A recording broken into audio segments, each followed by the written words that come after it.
할렐루야. 샬롬. 오늘은 이 나라의 참 안타까운 대통령 윤석열 탄핵 소추안 국회 표결이 있는 날, 이 새벽에 착잡한 심정으로 이 자리에 섰습니다.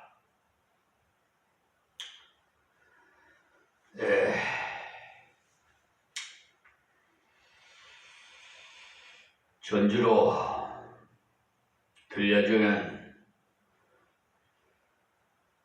통일찬송가의 123장 도일 이 뜻에 대해서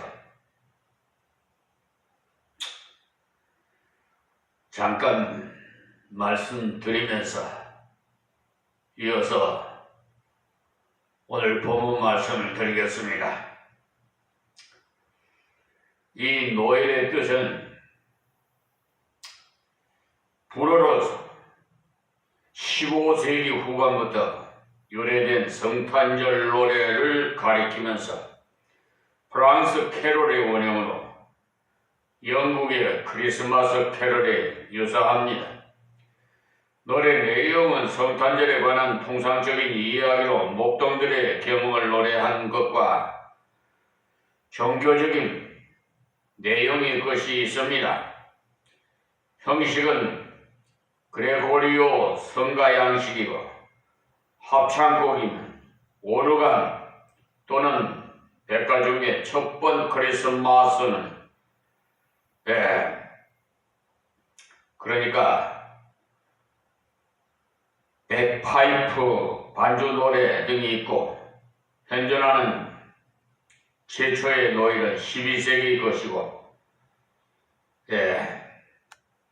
17세기 영국 곡입니다.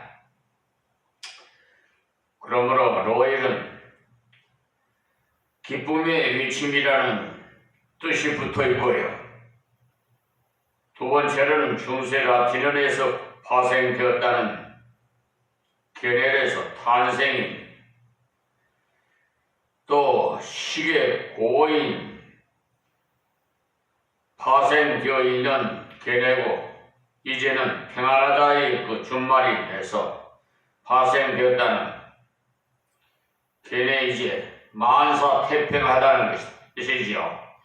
그래서 노엘은 불어로 성탄절에 보편에 대한 큰 기쁨의 좋은 소식이란 의미로 받아주시기를 바랍니다. 그리고 어제 마태복음 강해 설교로 말씀드린 6장 16절에서 34절을 통해서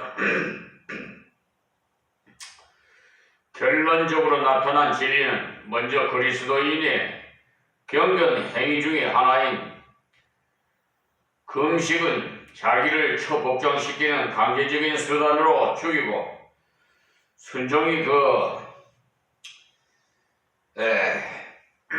길로 가는 목적으로 바로 행할 때 우리에게 유익을 주게 되는 것이라고 말씀드렸습니다. 그리고 내게 주신 보물은 그 나라를 위하여 투자된 것만 남아있는 것이지, 그렇지 않은 것은 다 지푸라기 같은 공력으로 다 불타 없어지는 것입니다. 그걸 유념하시고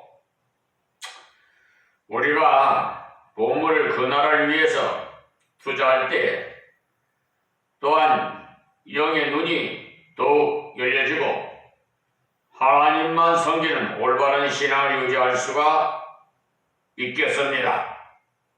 그 다음에 생활의 염려는 생명을 주신 하나님께 대한 불신에서 기인되는 것임으로써 우리는 염려할 것이 아니고 오히려 그분의 나라를 위해서 그의 뜻을 순종하기 위해 하나님의 그러니까 그 뜻을 구하고 살면 반드시 생계에 대한 필요를 채우시는 것을 경험하게 되실 것입니다. 그러면 이제 7장으로 넘어가세요.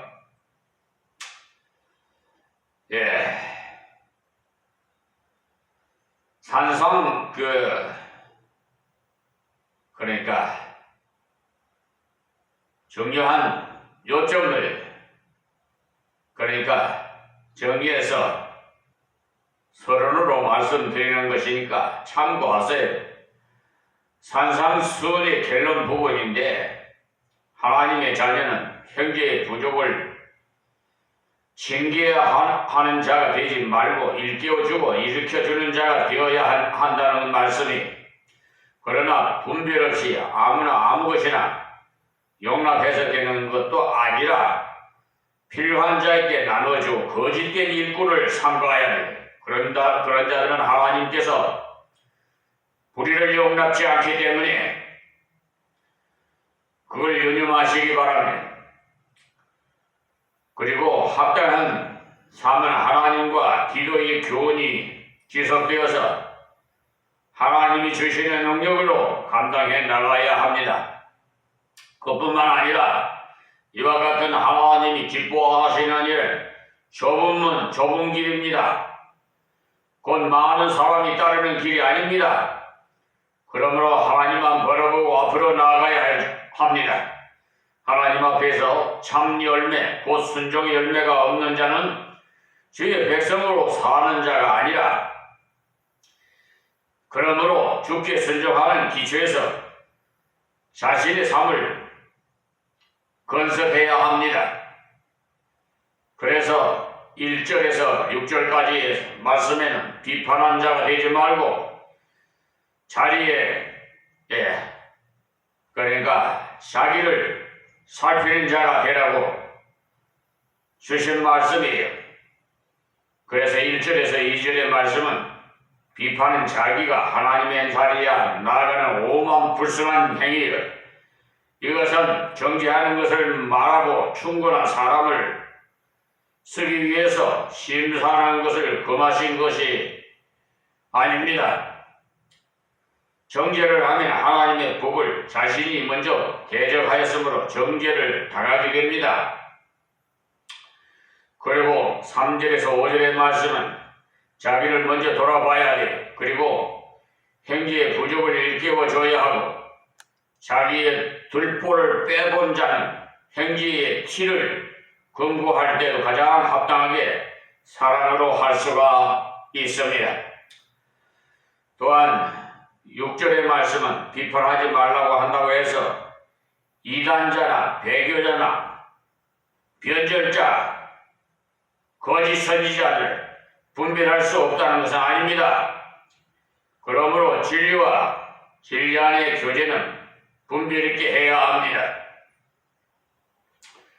특별히 하나님 곱지 마, 내 손에 죽어, 이런 한국 기독교 초대장을 역임했던 서울 제1사랑교회 정광훈 목사 같은 분을 배제해야 합니다. 그러므로 진리와 진리 안의 교제는 분별 있게 해야 합니다. 그 말씀이 6절에 베드로후서 2장 22절과 빌립보서 3장 2절, 3장 19절, 갈라디아서 4장 17절을 참고하십시오.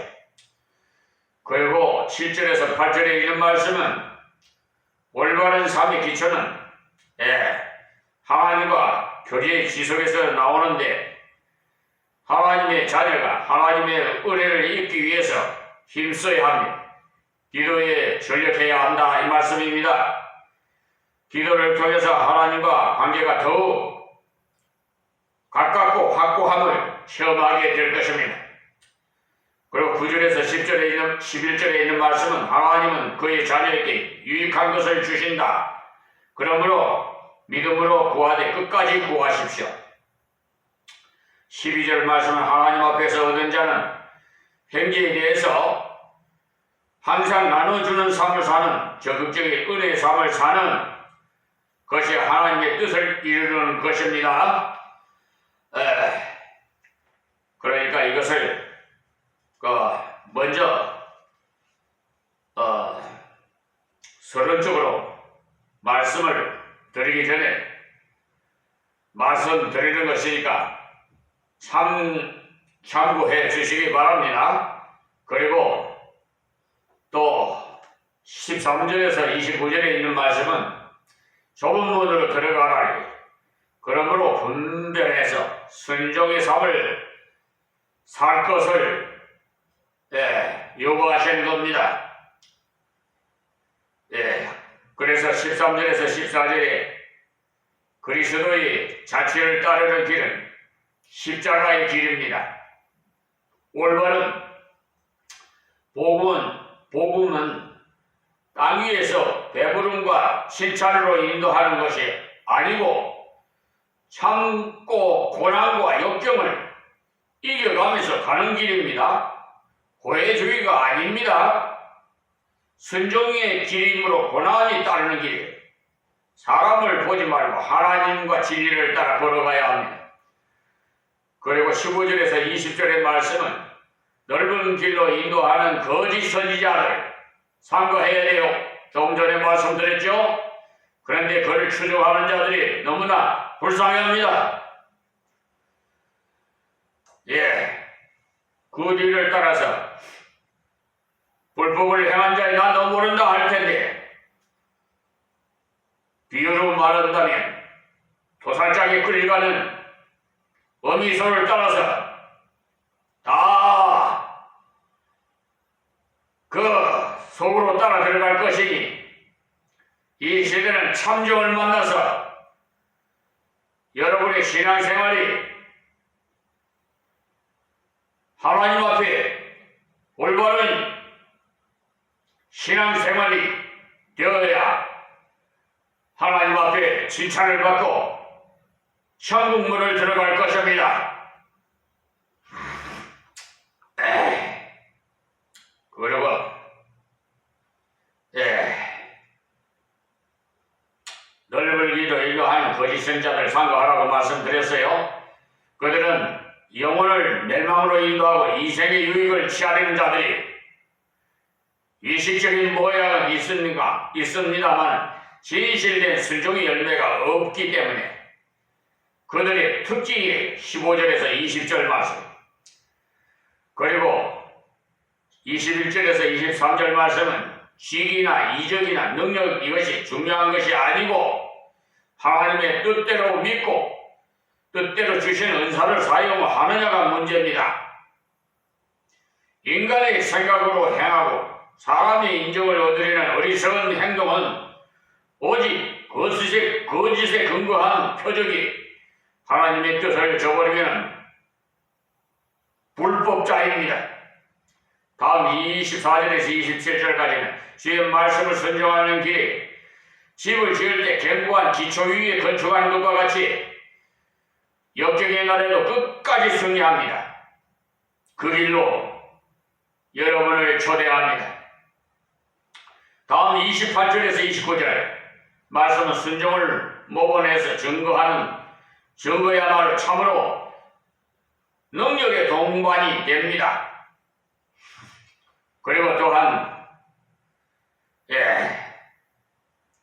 나타난 진리에서는 전체 비판자가 되지 말고 혁명자 일으키는 자가 되라고 말씀하신 것이니 자기의 부족을 먼저 깨닫고 형제의 약함을 도우시기 바랍니다. 두 번째는 하나님께 구하고 찾고 두드리는 그런 실제적인 기도를 해야 돼요. 하나님께 기도할수록 그분과의 관계가 깊이가 더해지고 가까워집니다. 그리고 다른 형제에게 줄 것을 주셔서 사랑을 나누십시오. 세 번째는 좁은 문 좁은 길. 이것은 타협이 없는 길이 그리스도인의 사업입니다. 물과 기름이 융화가 되지 않습니다. 비진리와 진리는 융화가 되지 않는다. 이게 타협이 안 된다 이 말입니다. 순종이 없는 길은 헛된 길이니까 여러분 깨어나시기 바랍니다. 네 번째로 사람을 평가할 때 능력, 이적, 직위를 보지 마시고 귀신아 나가 한다고 펑 넘어지고 말이 작간도 귀신도 병을 고쳐요. 아시겠어요? 그런데 해롭당하지 말아요. 하나님께 대한 순종을 하십시오. 하나님의 뜻을 따르는가를 살피시고 다섯 번째는 순종 위에 모든 것을 세워나가십시오. 그러면은 7장에 대한 말씀에 대해서 산산수원이 대단한 막을 내리는 장이 되겠습니다. 이 산산수원의 첫 장인 5장에서 우리는 하나님의 자녀가 마땅히 가져야 될 신명 자세와 함께 생활의 목표에 관해서 말씀드렸고요. 6장에서는 주로 그리스도인의 경건 생활로서 하나님의 사랑과의 올바른 관계 유지를 위해서 가장 강조된 것이 다른 사람에게 보이기 위해서 사람 앞에서 행하지 말라는 것을 말씀드렸습니다. 그러니 우리의 경건 생활에 관해서 하나님께서 원하시는 바는 눈가림으로 거칠이를 일삼는 그런 가식이 아니라 하나님 앞에서 하나님과의 은밀한 숨겨진 교제의 삶이기 때문에 우리가 하나님 앞에서 숨겨진 보배로운 삶을 살아갈 때 하나님께서 만인의 눈 앞에서 영광스러운 보상이 있을 것을 약속하신 말씀입니다. 그리고 이제 7장에서 전체가 경계의 말씀인데 성경에는 여러 가지 말씀을 하는 중에 우리에게 믿음을 제공해 주면서 또한 백지수표와 같이 사용할 수 있어서 그것을 현금으로 바꾸고 찾을 수 있는 수많은 약속들이 있는 반면에 본문과 같은 경계를 위해서 기록된 교훈의 말씀들로 구성이 되어 있는 부분도 있습니다. 그래서 이 성경의 말씀을 대할 때 별로 유쾌하지는 않더라도 한번 다시 자기를 돌아보는 자아성찰과 그리고 근신함으로 진지한 기회로 삼는다면 자신에게 큰 유익이 되어지게 될 것입니다.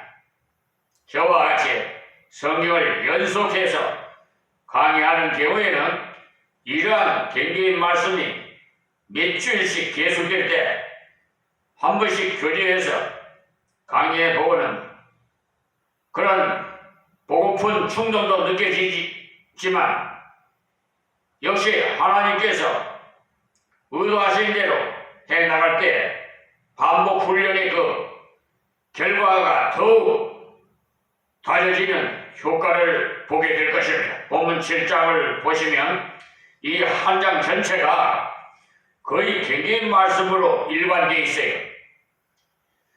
비판하지 말라를 서두로 하여서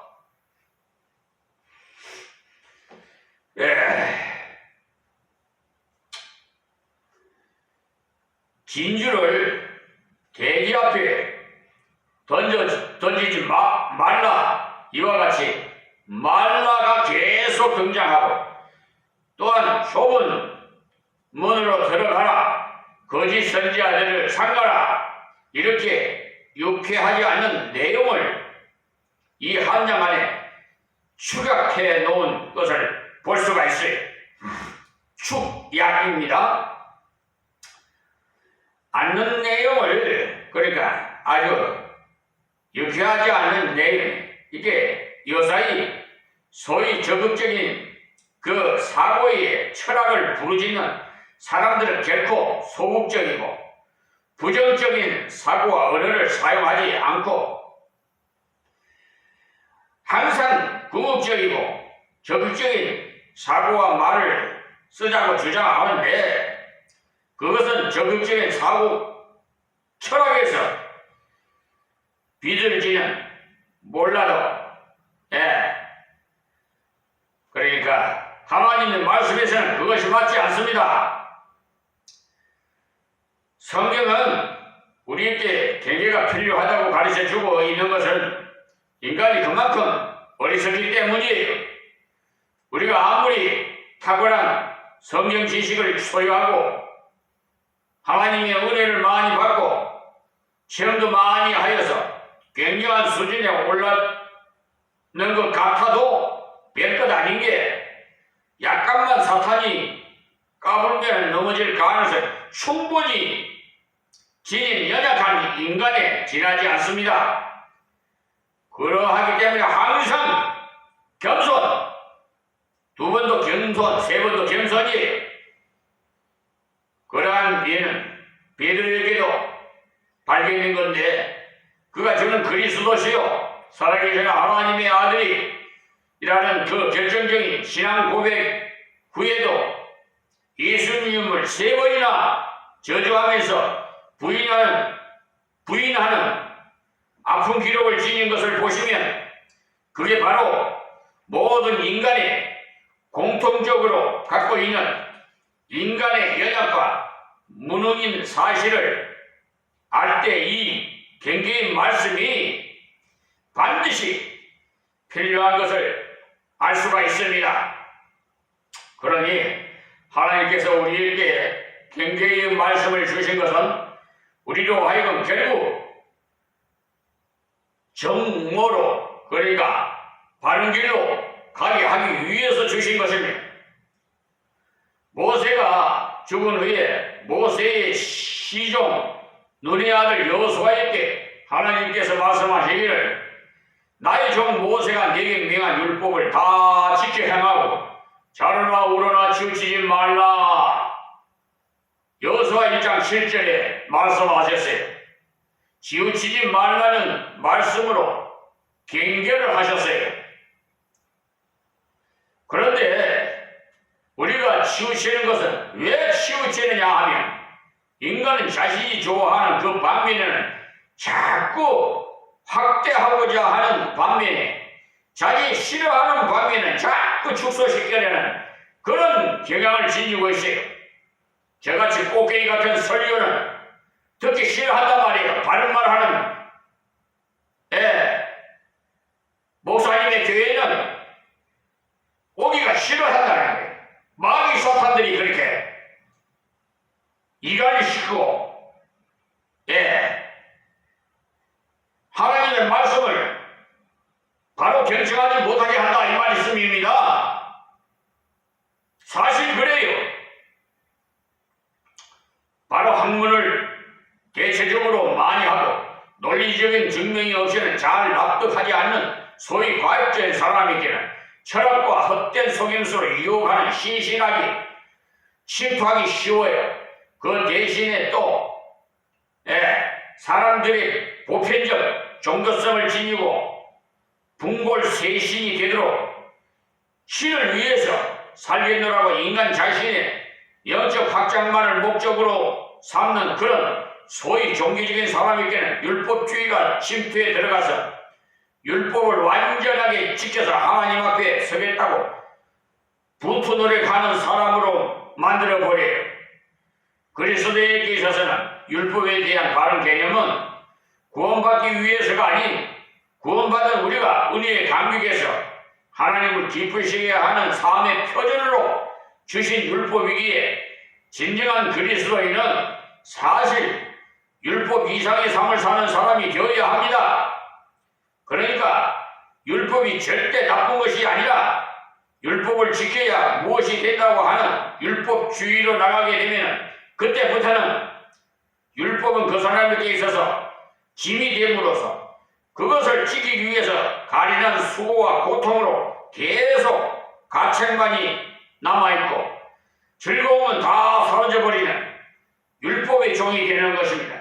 그리고 또 신비적인 것을 좋아하는 사람이 그런 취향이 있는 사람, 자꾸 신비로운 무엇을 보고 들으려고 산으로 둘러다니면서 금식기도 하고 돌아다니다 보면 거짓 마귀 사탄이 내가 예수다 하고 침투하는 경우가 있어요.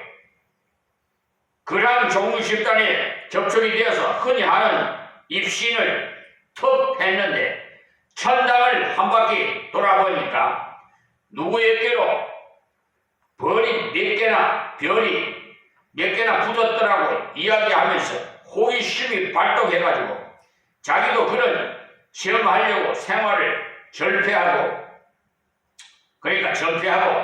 따라다니는 사람 있어요. 참 아둔한 사람이 아무리 옳은 소리를 해도 하나님께서 그런 체험이 안 쉬워지거든만 나에게는 필요하지 않은 것인 줄 알면은 틀림없어요. 반대로 이런 것을 나에게 꼭 없으면 좋을 것인데 나에게 있어서 힘들고 고되더라도 그것을 내게 필요한 것인 줄 아십시오. 바울 사도가 자주 발병해서 그를 괴롭히던 육체적인 질병을 두고 하나님께서 자여 주시기를 3번 간구했습니다만 하나님께서는 오히려 내 은혜가 내게 족하도다. 이는 내 능력이 약한 데서 온전하여 짐이라고 고린도후서 12장 7절에서 9절에 말씀하셨어요.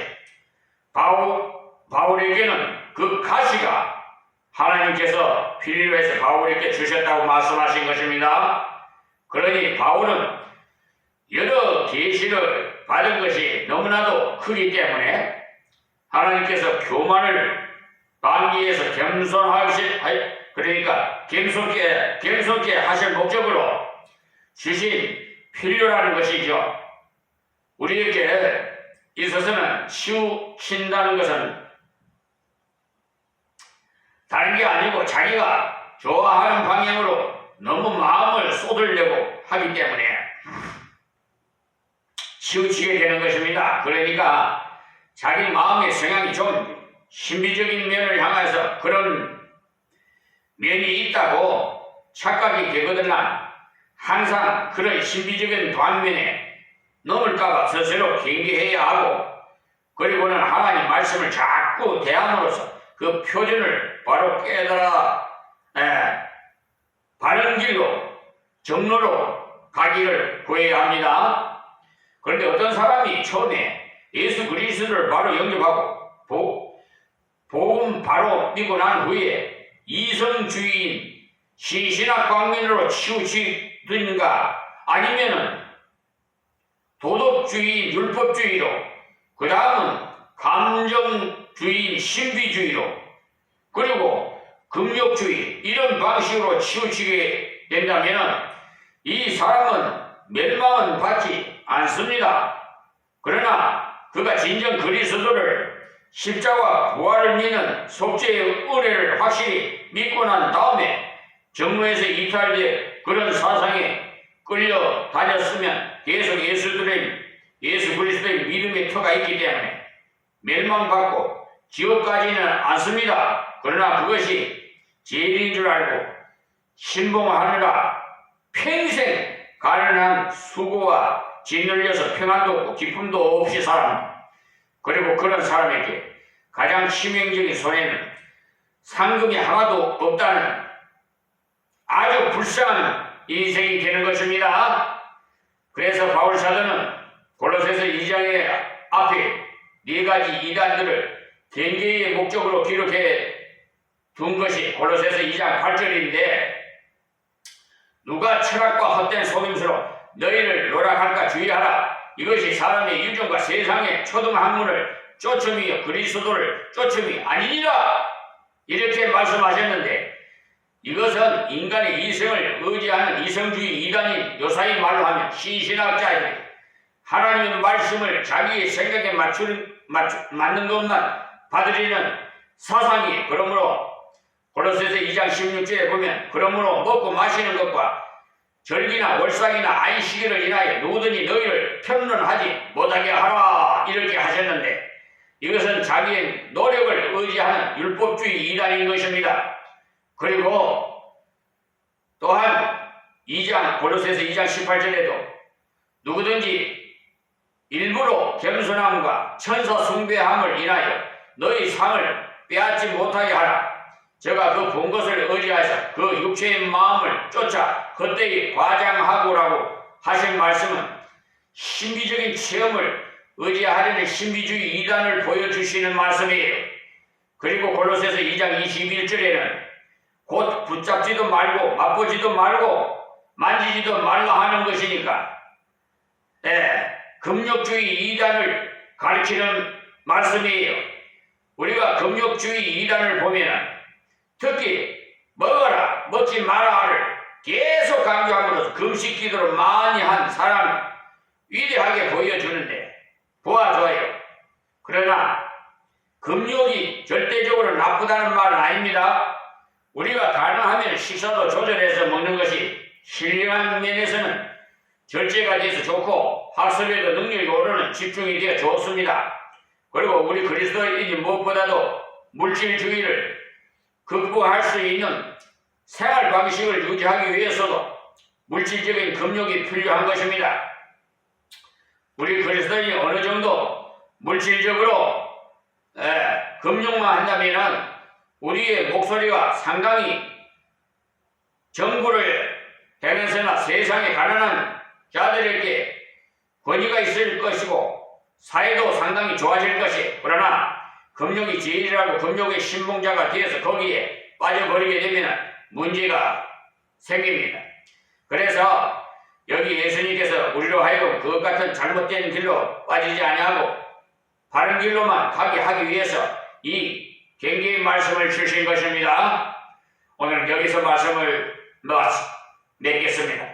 하나님 고맙고 감사합니다. 주신 말씀이 이 유튜브 방송을 통해서 세계 만민들이 다 듣고 아버지여 저들이 듣는 자마다 복되게 하옵시고 아직도 방황하는 아둔한 백성에게 빛을 발하여 바른 길로 인도해 구원해 주시옵소서. 특별히 이 날에 아버지 오늘 역사가 이루어지는 날이 되게 하여 주시옵소서. 특별히 아버지 윤석열 정부의 탄핵 소추안이 표일되는 날입니다. 하나님의 뜻이 어디에 있는지 아버지여 밤 오후 7시에 아버지 하나님 후에 결과가 이루어질 줄 믿습니다. 역사해 주실 줄 믿사옵고 예수님의 이름으로 기도하옵나이다. 아멘.